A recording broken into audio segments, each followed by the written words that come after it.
方投入が考え発電はそうです。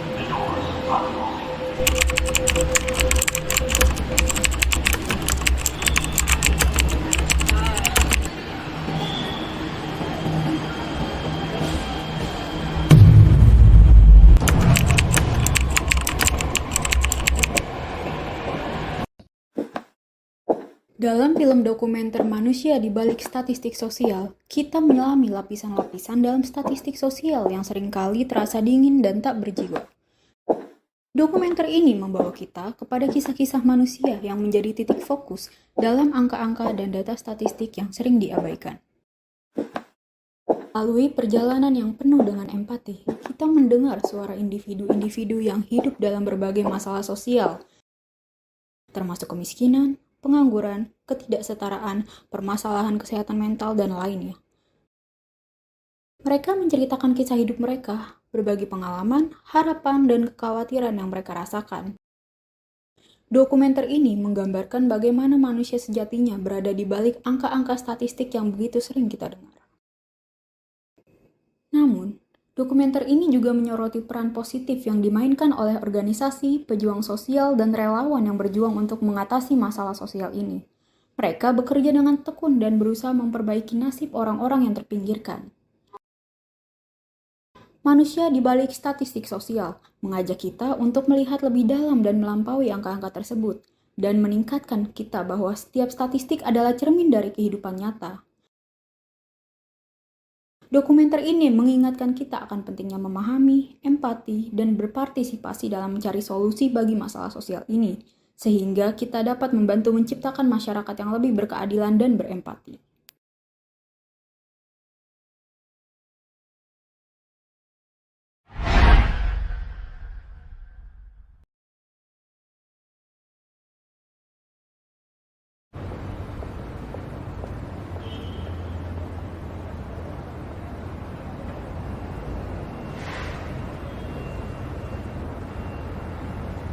Tolong perkenalkan nama, usia, dan tempat tinggal. Nama Desi Mariani, usia 50 tahun, tinggal di Jalan Pelita 1, RT 13, RW 8, nomor 29. Nama saya Krisman Pandiangan, usia 47 tahun. Lalu tinggal di Jalan Pelita di Tanah Kusir. Di sini sudah tinggal sejak 17 tahun lah ya. Ibu sudah bekerja berapa lama? Sudah 14 tahun. Bekerja sebagai apa, Bu? ART. Alasan bekerja? Ya, untuk memenuhi kebutuhan sehari-hari. Bekerja mulai dari jam berapa hingga jam berapa? Dari jam 8 sampai jam 2. Bekerja sejak dulu. Pekerjaannya adalah konsultan riset, ya, melakukan penelitian, terutama untuk bisnis maupun untuk pembangunan. Jadi kliennya bisa pemerintah, bisa perusahaan, bisa lembaga-lembaga yang bergerak di dunia pembangunan lah. Alasan bekerja dalam bidang ini?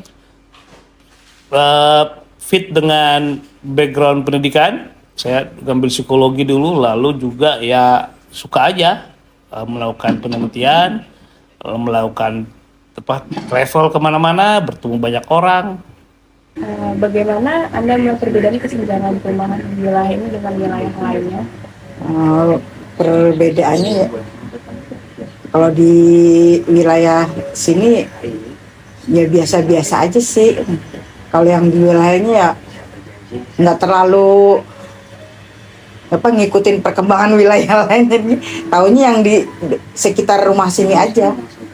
Belum cukup jomplang ya, artinya ya lihat aja sendiri ya, maksudnya rumah yang di saya daerah Bendi itu luas, lalu bagus gitu ya, dan terlihat gitu bahwa emang itu rumah kelompok masyarakat yang memang ya inilah kali ya better off gitu, emang lebih sejahtera gitu. Di sini lebih padat, lalu juga rumah juga kecil-kecil gitu ya, lalu kadang kondisinya juga tidak semuanya dibuat dari apa namanya, tembok, ada yang masih papan, ada. Lalu juga ya itu sih terutama dasar bangunannya, lalu juga ukurannya itu cukup kelihatan lah ya bahwa ini memang dari keluarga menengah ke bawah lah yang tinggal di sini gitu. Apa suka dan duka Anda sama tinggal di kawasan yang terdampak kesenjangan sosial?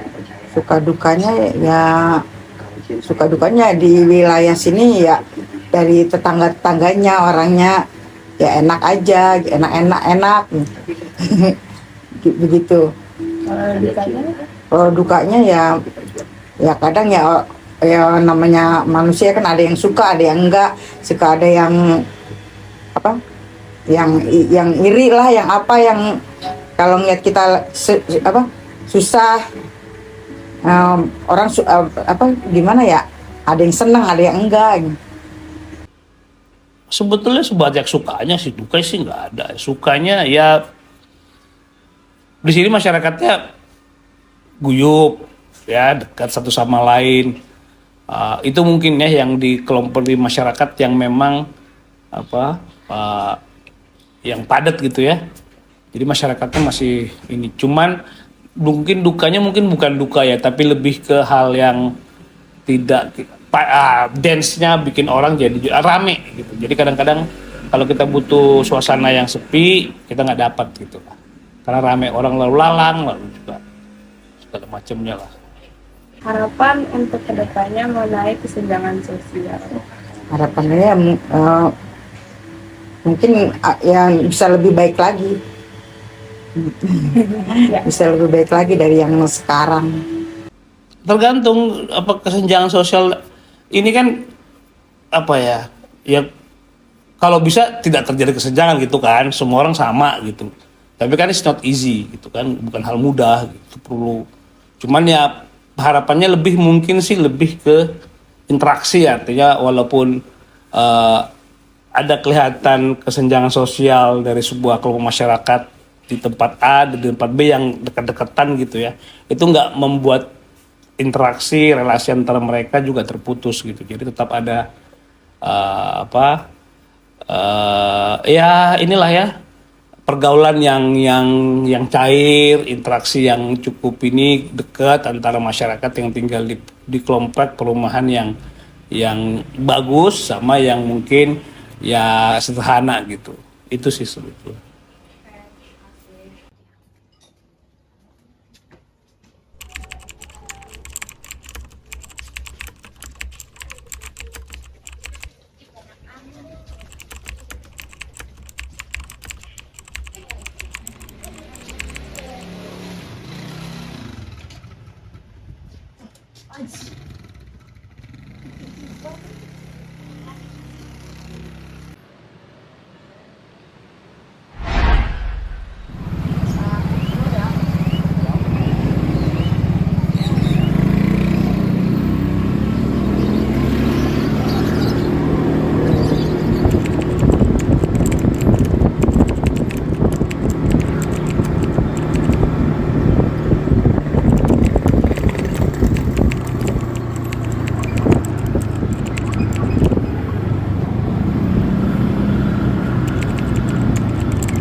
Bapak, di sini kita maaf mengganggu ya. Kita mau wawancarain Bapak sebentar perihal ini tentang berkendara di jalan raya.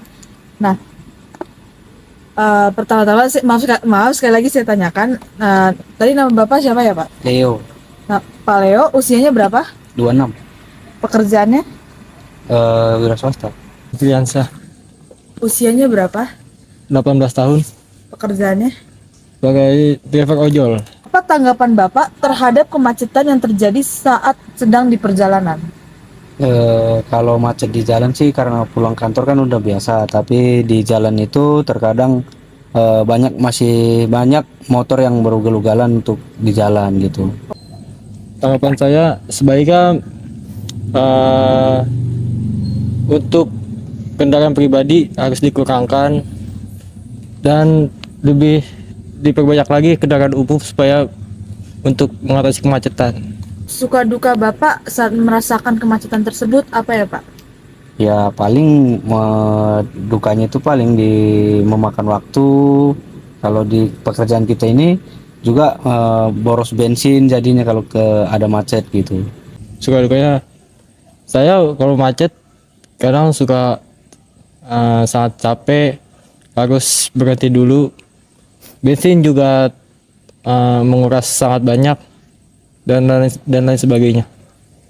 Apa harapan Bapak untuk kedepannya? Ya paling berharapnya sih ke pemerintahan supaya dapat lalu lintas di Jakarta khususnya dapat diatur secara baik gitu. Harapan saya semoga pemerintah bisa mengelolanya dengan baik dan segera dengan cepat.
Pak, boleh tanya tentang identitas Bapak seperti usia, tempat tinggal, atau yang lain? Ya, tepatnya di sini udah di Bendi gitu ya. Ya, nama Bapak? Nama Bapak Yusri. Santai aja Bang. Lalu usia? Kalau usia 50 tahunan lah. 50 tahun, oke. Lalu selanjutnya apa Bapak memiliki keluarga atau Ada Pak, cuman di kampung keluarga. Iya. anak? Ya sekarang di kampung keluarga. Iya. Jadi saya abang tinggalnya ngikutin bos di sini lah gitu. Untuk Bapak ada anak? Ada, Umur pendidikannya? ada yang 7 tahun, sama ada yang 11 tahun. Lalu untuk Bapak berprofesi sebagai apa? Kebutuhan rongsokan deh. Ya. Bekas lah. Bekas. Lalu biasanya Bapak per hari dapat Saya nggak menentu ya kalau perharinya itu nggak menentu gitu ya. Kadang dapat, kadang enggak gitu. Buat makan aja kadang-kadang susah. iya Pak. Lalu untuk fasilitas Bapak bekerja ini ada apa aja? Ini aja deh, rongsokan kayak kardus, kayak situ-situ gitu aja carinya. Kayak akan ya seadanya lah. Namanya cari barang rongsokan gimana? Iya.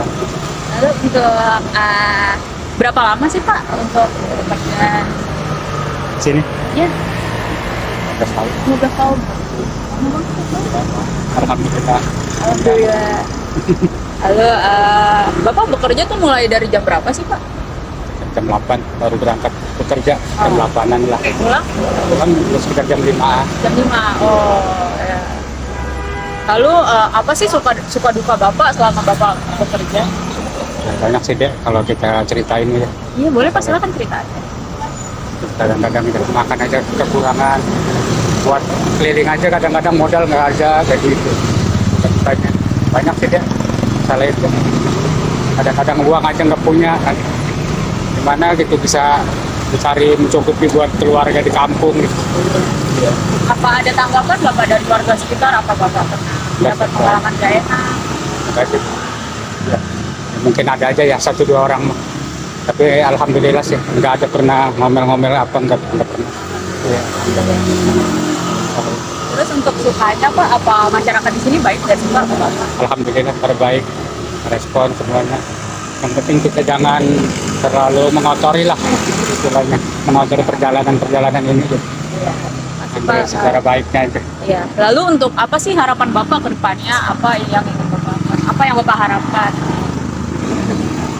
Ya, gimana ya?